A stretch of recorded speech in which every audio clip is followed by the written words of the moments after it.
Now that we've gotten through the first half, let's get to the top 10. The juiciest, meatiest fights that Elden Ring has to offer.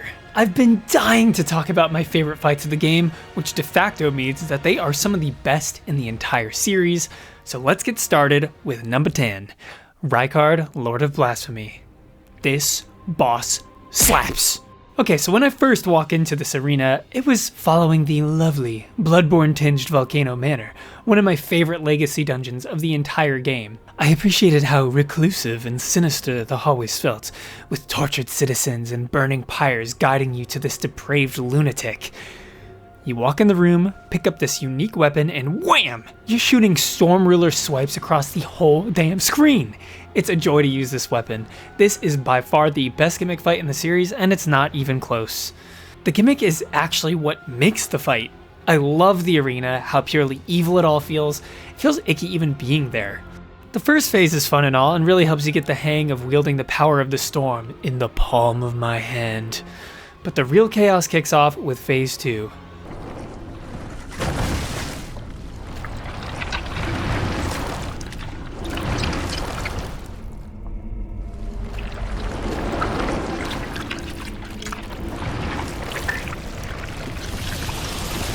I think he dropped something. Oh, that's a body. That's another one. The writhing hands inside of his mouth, inside of his body, on the sword he's using. I'm just like, what? Why do you gotta do that, man? The first time I saw this, I actually felt like I was gonna be sick. Thank God it was only swords made of the body parts of people he's eaten. I thought it was gonna be something actually really gross. Something that really threw me off with this boss though was how unbelievably goofy his voice acting was. It's like with all of this build up and everything we've seen, you'd be expecting something purely disturbing. Then he opens his mouth and it's as silly as if he was like, "Hey guys, I've been feeling like eating you today." It's just so silly that it was a little bit off-putting on my first playthrough, but I've grown to actually love his really silly inflection. Phase 2 though is pure chaos, and that can play to the fight's benefit and detriment. It feels like a clash of gods, perhaps more so than any fight in the game, and that's saying something.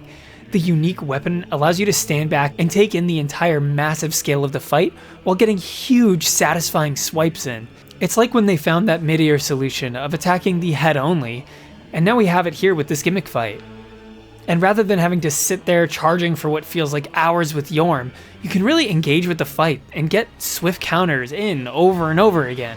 As for my one minor negative, when everything finally does crescendo into a storm of skulls and flames and fury, it can be pretty much impossible to track everything. Some bosses higher on this list keep that massive spectacle, but don't allow the gameplay to suffer at any point. But goddamn if this isn't one of the best experiences in gaming.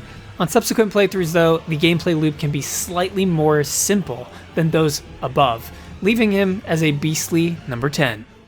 Number 9, Rellana, Twin Moon Knight. In some ways, this feels like the boss to call back to the best fights of FromSoft past. We have this prancing, elegant orchestration in the OST, as well as a dual-blading dance of a battle against a single, similarly sized foe. In my opinion, this emulates the best aspects of the Lady Maria and Pontiff Sullivan fights, and those are the best possible people to be in company with. Well, not lore-wise, but you know what I mean. What Rellana really did right to me is provide a truly engaging, reactive flow. This is something that's been somewhat divisive in the community, as I know that many are wanting and expecting something else. Historically, bosses in Souls would do a few hits, leave an opening, do a few more hits, rinse and repeat. What I love so much about Rellana is that majestic flow of combat. It feels significantly more fluid. This is because you are never really sure when a combo might end, meaning you have to be present, really focus on the boss, and reactively dodge and hit when you see an opening. You can't just memorize patterns and be golden. It's really a dance, and those are the fights of the series that I can't help but love the most. Sure, some of the combos can be quite long, but you can easily create distance from time to time while Rellana graciously twirls and swirls like a ballerina, and then you can get your much needed heals in. She staggers relatively easy, and every single attack is a joy to dodge. Then we get to phase 2, where the Pontiff and Lady Maria callouts become even stronger. There are magical swipes to dodge, magic greatswords, flaming twirls of doom, and a massive, magical moon explosion that is addicting to dodge correctly, and not so addicting when it wrecks you. Ow. Ow. Ow. So yeah, get your staggers in, punish with a hit into a riposte, follow that up with a charge attack, and rinse and repeat for a simpler fight. Or take it on the hard way for a truly hard as nails fight. Either way, I'm more than happy because this was a pure joy to fight on my first playthrough, and has only gotten better over time, honestly. On my first playthrough, I was like Sonic zooming through the game. I wanted to get through the DLC in my minimal free time so that I could have content ready for you lovely people. But that made bosses that had me stuck for any more than 10 tries start to get on my nerves. Since then, I've gone back and played the DLC again, taking my time to just really enjoy it all. And bosses like this have risen like a perfectly baked bread on my IQ after watching Rick and Morty. So as far as combat goes, I personally find this to be right at the best of what Elden Ring has to offer. I know others might simply prefer the older style, but I love this new direction of reactive thinking that you have to engage in. My only real complaint with the boss is the obvious one though, and that's just the presentation. It's just okay. I would have died to have seen a cutscene of this boss, an intro cutscene or a mid-fight transition cutscene. Moments like that can really set the stage for a fight in a way that absolutely elevates it. Rykard, for example, or almost every boss above R'Lana on this list, have cutscenes that add to the character, the world, the hype. They can't carry a bad boss, but they can elevate a great boss to all-time status. And I feel like that's what is missing in this awesome duel. Number 8, Radagon and Elden Beast. They added Torrent. Are you not entertained? I have been the lone Elden Beast defender on YouTube, fending off attacks from all sides. A single warrior making a final stand. Oh, yeah. Give me your booze! I am nourished by your hatred! Every time I run into the Elden Beast portion of this fight, I have my lights down, I put my music up. I see this being emerge from the shadows, and I get this sense that they actually discovered the astral being that governs a universe somewhere. It's just so majestic. What the art and creative team at FromSoft was able to achieve is just beyond my mind. And being attached to a top 5 OST in the entire catalog helps establish this mystical and nearly spiritual experience. I just can't get enough of it. I personally can't stand using Torrent to fight, so I will choose to continue to pretend it doesn't exist, but for those who want it, feel free to torrent it up, okay? Oh wait, not the illegal downloading kind, the horse kind. And when it comes to Radagon, who was originally my main complaint with this fight, I know, I'm crazy, right? I've actually come around to really loving him. My original problem was that all of these super delayed AoEs were kind of unintuitive and frustrating to dodge, especially with the teleportation and follow-up explosion found in his second phase. However, as I played the game so many times now, this phase feels like natural. What really makes this fight special then is how disparate the two phases are, and how they still feel so complementary to each other. The music in one is bombastic and huge, the other angelic and majestic. The combat in one is epic and fast-paced and exhilarating, the other methodical and spectacular. It's so strange as a pairing, but I find myself appreciating both sides of this weirdly shaped coin from start to finish. Plus, it's the culmination of our entire journey in the lands between, and that's gotta count for something. Plus, I've found the final boss in a lot of the Souls games to be kind of a pushover when it comes to balance. Like, Gehrman is a complete pushover, Nashandra is a complete pushover, Gwyn is piss easy with parries and piss hard without. I find these to be the perfectly balanced final boss, and I really love that I can just about have nothing negative to say about this fight. I wish I could place it a little bit higher for its importance, but I guess I'll say that the fun factor of this fight is slightly lower than all above it on the list. Damn, it hurts to say that. Oof. Number 7, Morgott, the Omen King. As I alluded to in my last video, Margit is a big boy. A big, cool guy. I really like his character. So many of the characters of Elden Ring are kinda hateable. I feel bad saying that, but they really are just some terrible people. I love that Morgott is one of the few that we can pretty much unabashedly get behind. I really do feel bad for taking him out until I realize how much fun it is. Whoa! Morgott takes everything about Margit and perfects it, except the health. More health FromSoft, please, when? To be honest, my first playthrough, this guy railed me again and again. He was one of the hardest in the base game until I got to Malekith, and then when I got to Melania. But yeah, he was third on that list in my first playthrough. I don't know what I was smoking, because it feels like this HP bard is made of paper.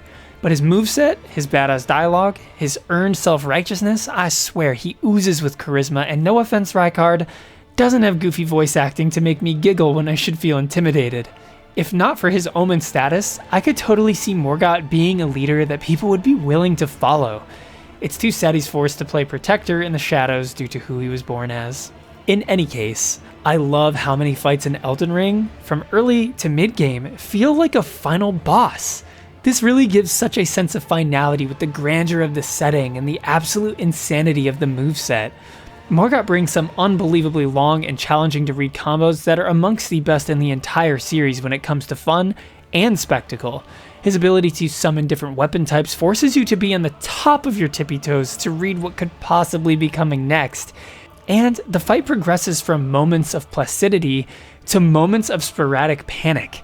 And when Morgott releases his Omen blood, we get such a sense of holy God! The same feeling as when he revealed his amazing looking sword. I just want to lick that thing, it looks so good. Oh, that wasn't gay. I promise. Unless you want it to be?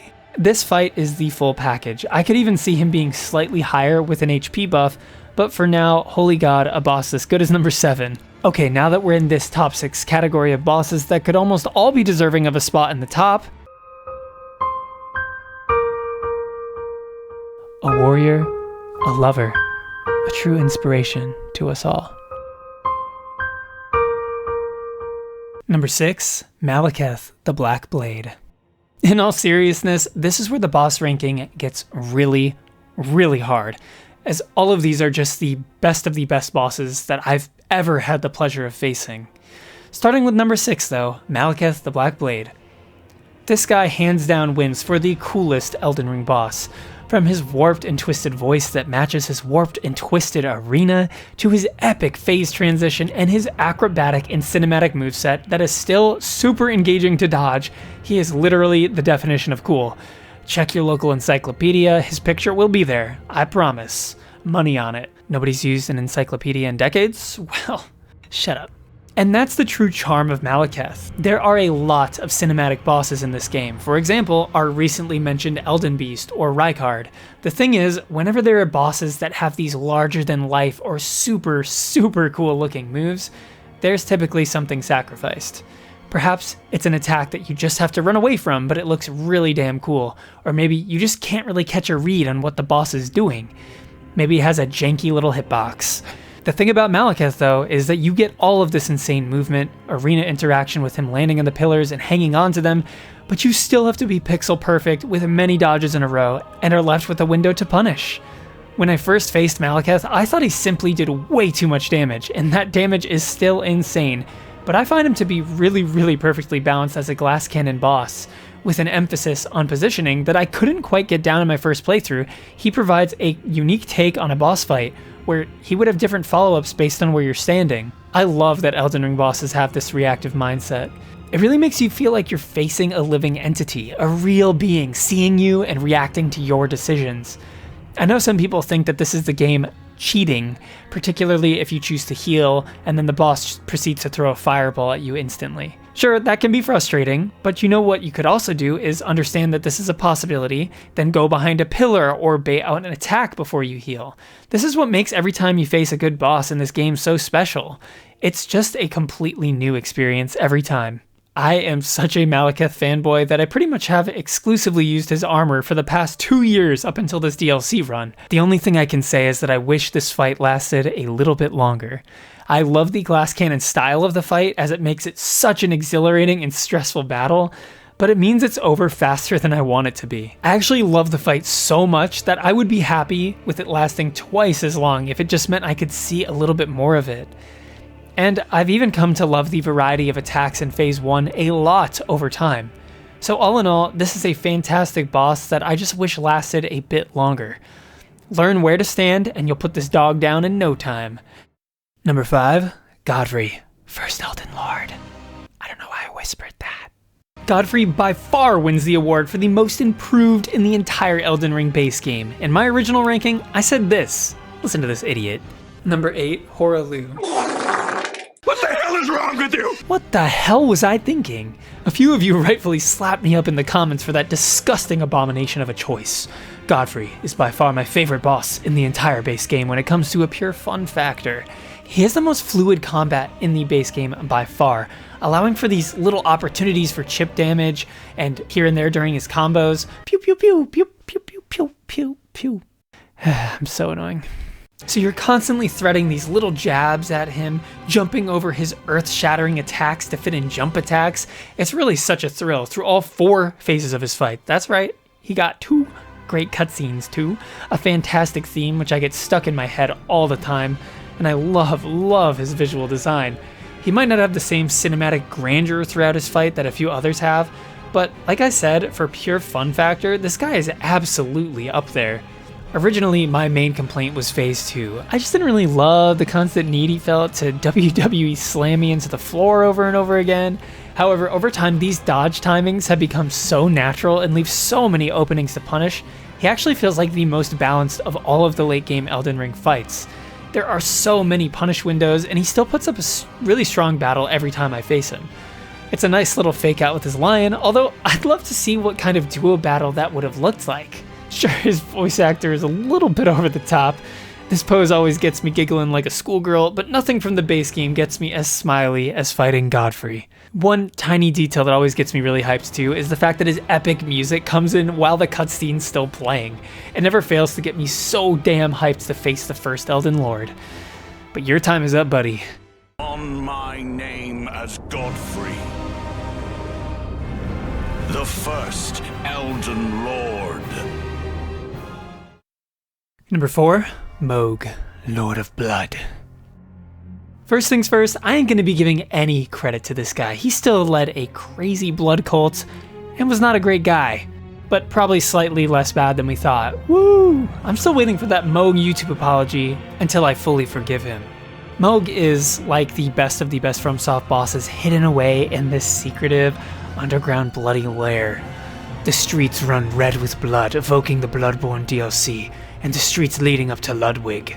It was so depraved in its build-up that I was dreading the horrific creature we'd meet, only to see an evil Morgott. But it ended up being almost just as disturbing with its implications. Because of the implication. Implications that have been adjusted. Because of the implication. Hey, shut up! I'm doing a video here. Implication. All in all, as you may have noticed, I do place a pretty high value on the presentation of an encounter, and having an entire underground realm of blood building you up into a really freaky cutscene, it all sets the stage so well. And then we get this absolute banger of an OST, which, yeah, I've covered by the way. Yeah, I dabble. All this stuff really makes the fight amazing without even getting into the fight itself. So how is the actual battle and mechanics? Probably the best, most challenging, and most fair of the entire base game. The combos are relatively short and super telegraphed. They're somewhat delayed though with deceptive reach, making running for a moment of reprieve almost impossible, and there are so many mix-ups with the blood flame and whatnot that keep you constantly guessing on what might be coming next.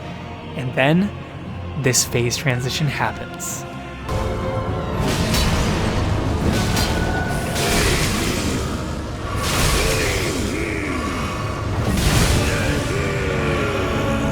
Then the fight kicks up to 11. Yeah, he's got blood flame coating the arena. He's got flying up, down, and all around. He's sucking you dry of Estus. No, he beat those allegations. I know the phase transition has been a point of contention for some, but I personally love the panic that sets in as he furiously rips away at your health bar. These kind of oh shit moments are what makes me fall in love with these games. It's when Father Ariandel breaks free of his chair, when the Cleric Beast jumps over the city walls in Yharnam, or when Mohg screams Nihil thrice, forcing you to down shots faster than Tatiana at the club during happy hour. The subtle emphasis on positioning is punishing but fair, as stepping into the blood flame here and there is fine, but an excessive amount of poor positioning will lead you into a deserved bleed proc. The updated combos are still punishable, readable, and fair. The massive wings up the stakes, allow for some verticality to the fight, and just look so cool. At the end of the day though, we can analyze the crap out of these bosses, but this list, it's really just subjective. It's my opinion of what I enjoyed and what I thought was cool, and what I thought was well designed. And I always have an amazing time fighting Mohg, so Mohg is my number 1 boss of the base game. Before we get to the top 3, I've created a community poll for you guys. So that's right, in the description, in the pinned comment, click the link, log in with Google, fill out the form, and your rankings will determine the rankings of the DLCs, the boss quality, and the boss difficulty. And be sure to like the video and subscribe if you enjoyed the video.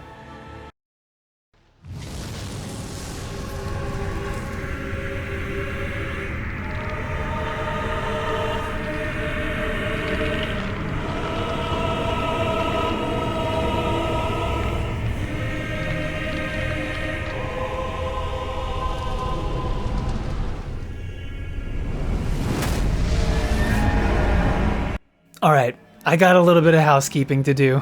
I can't tell you the amount of comments I've had of people saying how much I must have disliked the DLC to place a bunch of the DLC fights near the bottom of the list.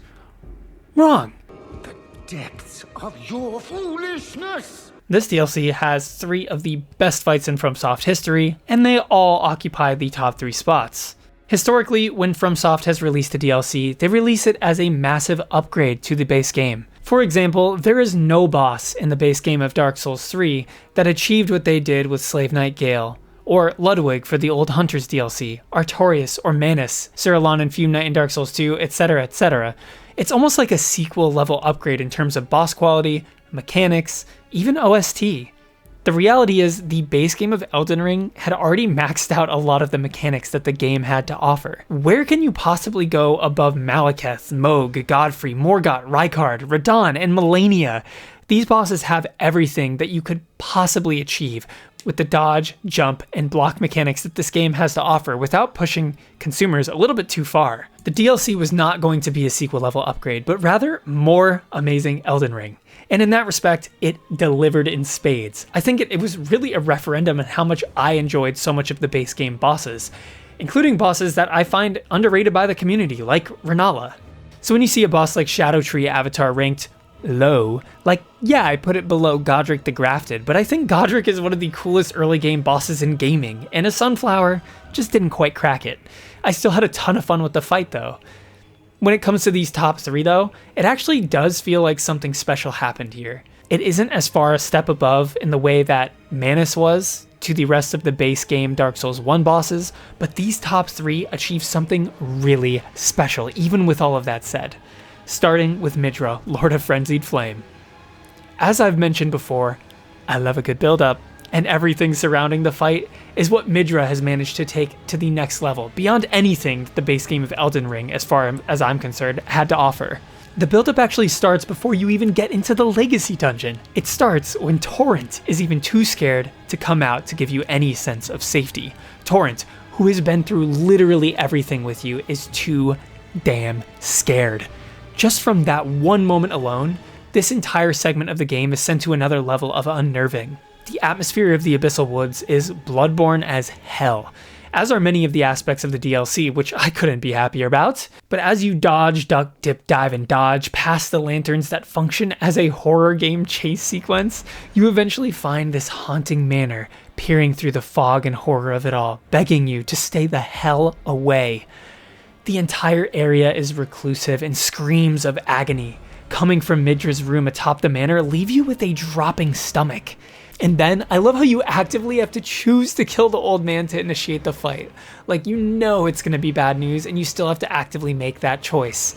It's not a cutscene that just starts automatically when you walk in the room. Then, oof, that cutscene. This obviously goes down as one of the greatest cutscenes of all time, something that I'm gonna have to make a top 10 of following the release of this DLC. It is pure horror down to the T. I love how you see a split in his neck with blood pouring out just before the cutscene goes to black, so that you can know exactly what's happening, but have to imagine how horrible it is.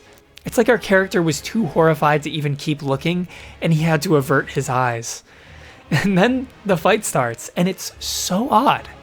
The Frenzied Flame boss, full of madness and horror, is so elegant. And I somehow find that even more disturbing than if he was flailing around the room like some maddened beast. It makes it feel like this kind of chaos and madness is coming from something far more sinister than a beast. It's a calculating madness, one that will meticulously and thoughtfully plot the downfall of everyone and everything until it has infected and burned away the last vestiges of humanity. And then, in all honesty, we have the best kind of FromSoft fight. With all of the build-up and all of the intrigue and chaos, this fight at the end of the day is essentially a fight against an elegant knight or a dance against a hunter. It's a smooth fight, offering plenty of windows for punishment, a relatively simple to read and organic moveset. It's oddly enough one of the most honorable duels of the entire DLC, and I'm just so glad they pulled it off with this horrific character. He has shorter combo strings and simpler dodge timings than many of the more insane bosses of the DLC. To be fair, I tend to come down here a bit later in my playthrough due to how crazy the Abyssal Woods is, but I haven't found him too challenging actually. One of the other aspects I love is just his moveset. His writhing, smooth, and graceful spins, they're just so satisfying to dodge, and his phase 2 transition leads to these massive waves of frenzied flame emanating from his cursed blade that he just ripped from the core of his body, by the way. But these waves mean you have to dodge forward towards the boss to stay clear of the madness, meaning you can't run and you gotta get closer to this abomination to survive it. And then there's the OST.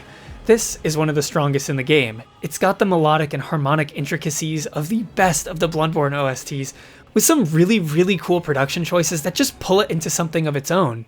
It's got dissonant, tension-building sections, huge, bombastic, memorable, melodic sections, and a constant sense of building and change. It's just so good.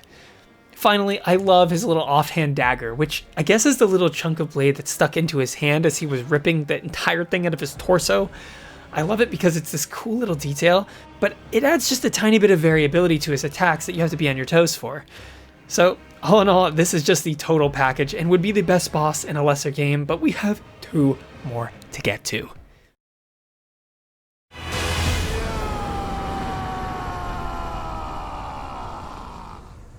Bail the Dread!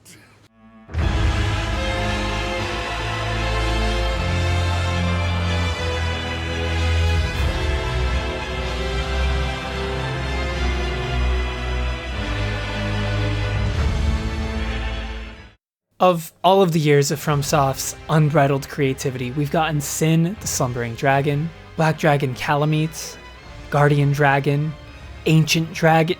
Okay, yep, not everyone has been a winner, but there have been some absolute bangers. Even from Elden Ring alone, we've had Fortisax and Placidusax, and of course, the big one, Dark Eater Midir. It's been borderline infuriating to watch FromSoft ditch the head-centric strategy that we've come to love when it came to balancing the best of the best dragon fights. Nobody wants to fight a dragon and be exclusively looking at weird, goofy-looking claws, dodging slow stomps. We want to get in the dragon's face, up close and personal, get wild, get wacky, dare I even say it? Get silly. As much as I did enjoy Fortisax or Placidusax, even those two didn't utilize this mechanic much. It was something I was desperately missing for how many dragons we face. And Baal did it. We get to look straight in the eyes of this demonic presence and say, "Curse you, Baal!" Not chip at his ankles like a little rat. So that's the baseline reason that this dragon fight is instantly better than pretty much any other in the game. Now we can talk about the fantastic build-up. Similarly to Midra, there is an entire gargantuan-sized section of the game devoted to building up this experience and this character. The looming jagged peak, which you can see from pretty much anywhere in the map, it hangs over your entire playthrough in the Land of Shadow. You have Egon and his undying love for Baal. I think you might have a crush on him, like, damn, you never stop talking about Bae. Then you learn that this was the dragon that butt-blasted Placidusax, a dragon that appeared to be a god. You scaled a storm-riddled peak filled to the brim with dragons and endless verticality, up and up and up. It really feels like, despite the fact that you're technically going up, you're really descending into hell. It's borderline scary how much they hype up this moment, to the point that when Baal finally does land on you, you might actually crap your pants. And then the battle begins. This fight takes all of the best aspects of the Midir fight and ratchets them up to 11. I don't think we'll ever see another spectacle fight in gaming mastered as well as this. It manages to involve all of the scale and grandeur that you would want without sacrificing gameplay in any way. I personally love dodging his massive lightning smash, his well-telegraphed bite, and his awesomely designed tail swipe that he uses post-charge, as this allows him to achieve a lot of mobility in phase 1 while still leaving him ripe for a smack to the noggin. While from time to time during his combo strings I did find my camera lodged directly in his larynx, I never found it too hard to tell what was going on, as his movements are so deliberate and telegraphed that even the movement of my locked on position would let me know of a dodge timing, in the off chance that I couldn't see much. Plus, I could have decided to dodge backwards if I was truly aiming for a more visual treat. I just wanted it to be easier because, well, this guy is hard. Well, at least he was on my first playthrough. My second playthrough, I summoned Egon and it was, well, a little bit easier. Hey, Egon, we're doing a video. Just turn it down. Yep. Okay, thanks, bud. But that is another huge positive. I found the DLC to be perfectly easy enough, minus the final boss. But for all of those who are finding it a bit too oppressive, there's an option here to bring in the biggest hype man of all time in with you. It's gotta be on par with summoning Sigurd for Yorm. Actually, no, it's better. But to be honest, all of this is just preparation for the real phase, for the real fight, which is Phase 2, where this fight goes into God status. The Phase 2 transformation is just like the Demon Prince's Phase 2 transition, on crack. On a lot of crack. Like, so much crack. Those huge spectral wings that appear are instantly put to good use as one of the coolest attacks in gaming history begins. It's like a better version of the Nameless King first phase. The lock-on here makes the fight feel like such a visual treat, as it almost feels like you're playing in a cutscene, but you need to be aware of your positioning as you dodge these massive fireballs and prepare for the landing of this god-level dragon. Many of the attacks from Phase 1 remain, some unchanged, but some have a huge amount of follow-ups that mean your work in Phase 1, memorizing all these moves and timings, has not gone to waste. It just needs a little tune-up. And my god, is this whole phase such a visual treat. I love the sound design and the visual flair of the exploding fire breath. Another move in the contention for coolest attacks of all time, the blaring, haunting orchestration full of brass and violins alike add immeasurably, making this feel like the biggest moment in the history of humanity. And when I first faced this beast, I was certain that it was going to be my favorite boss of the entire game, but the more I thought about it, the more my number one grew on me, which is, of course, Mesmer the Impaler. When I first reacted to the trailer for the DLC, I think we all thought this guy would be an amazing fight. Though, I'll be honest, there usually is some lesser marketed boss that just jumps out and surprises you beyond belief, like Bale. But Mesmer was everything I could have asked for, and so much more. First of all, the environmental storytelling in this DLC is just unrivaled.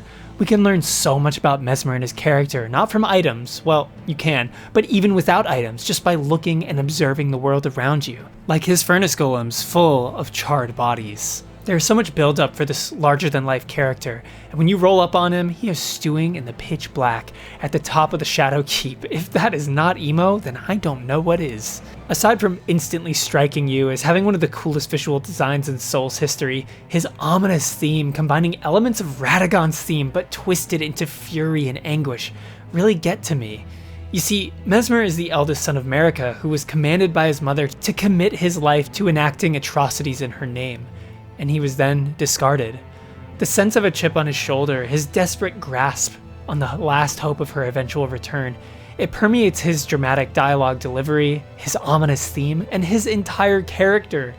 So he's such a fun character to learn about. So many of the bosses and characters of the DLC are focused on and around this character. The Shadowkeep itself is essentially the entire centerpiece of the DLC, similarly to Leyndell in the base game, and when you face him, it really pays off in every single way.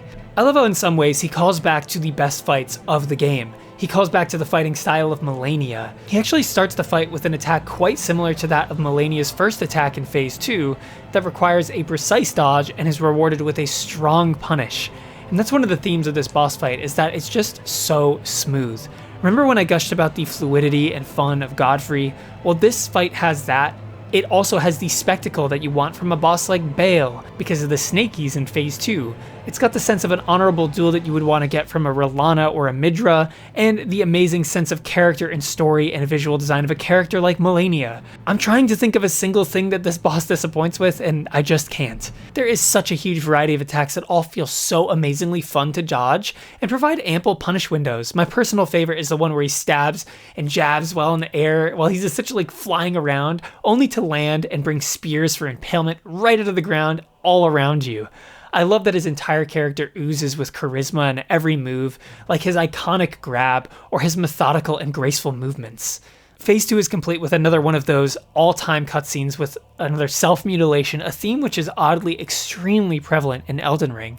This time, it's the removal of a golden eye, which seems to be holding back his serpently cursed nature. And this is when the fight just becomes a treat to look at. Not only does his badass design develop to a totally different but equally cool badass design, but the fight is complete with an entirely new and fair and fun and amazing to look at moveset. Phase 2 just ratchets up those cinematic qualities with snakes teleporting and moving all over the arena, and thankfully the lock-on actually makes it so easily trackable. You can dodge accordingly, track the threat, and Mesmer leaves you ample time to respond after nearly every attack. But it appears that we have a new FromSoft character to enter the top echelons of their history. Mesmer is up there with Artorias, with Lady Maria, with Slave Knight Gale. He has the story, the moveset, the spectacle, the theme, the cutscenes, and the fun to match in every department, and he is my favorite boss in all of Elden Ring. There's multiple parts in his OST that I keep going back to and are just locked in my head. There's particularly this one chord change that sounds oddly heroic in the mixture of all of this depressing and ominous sound. And then that whole ending is just one of the top moments of any of the Souls songs. So for having the most complete overall package, Mesmer has to be my favorite boss. And thank you so much for watching my ranking. Be sure to vote in the community poll in the description or in the top pinned comment. I hope you guys all enjoyed the DLC. Let me know your thoughts down below, and I hope you have a great day. Peace.